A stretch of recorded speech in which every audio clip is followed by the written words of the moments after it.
झंडे झुमाएं, बैठ जाएं।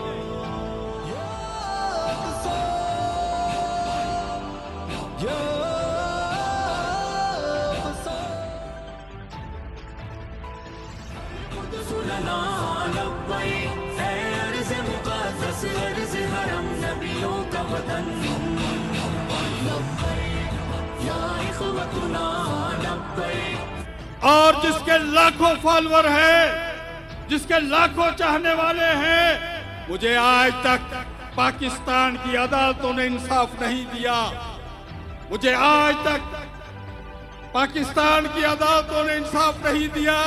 चीफ साहब, हम मानते हैं कि आप दयानतदारी से इस मुल्क में इंसाफ करना चाहते हैं, तो सबसे पहले मेरे शहीद कायद को इंसाफ मिलना चाहिए। और ये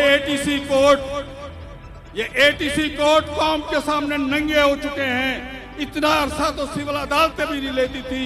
9 साल से एटीसी कोर्ट में केस पड़ा हुआ है। मैं मुतालबा करता हूं चीफ जस्टिस ऑफ पाकिस्तान से कि इसका नोटिस लें। क्या वजूहात है? वो लोग जो इस वक्त जेलों में पड़े हुए हैं, गिरफ्तार हैं, मौके से कानून नाफिज करने वाले अदारों ने गिरफ्तार किया, आज उनको सजा नहीं मिल रही। उनके सहूलतकार कौन है? क्या वजह है कि आज वो आराम से जेल में बैठे हुए हैं और उनको सजाओं से कौन बचा रहा है? चीफ साहब से मेरी दरख्वास्त है कि आपके तवस्सुल से ये मजमे की अपील पर मैं चीफ जस्टिस ऑफ पाकिस्तान से अपील करता हूं कि हमें इंसाफ दो, हमें इंसाफ चाहिए। हम उम्मीद करते हैं कि आप जो इंसाफ के लंबरदार हैं, हमें इंशाअल्लाह डॉक्टर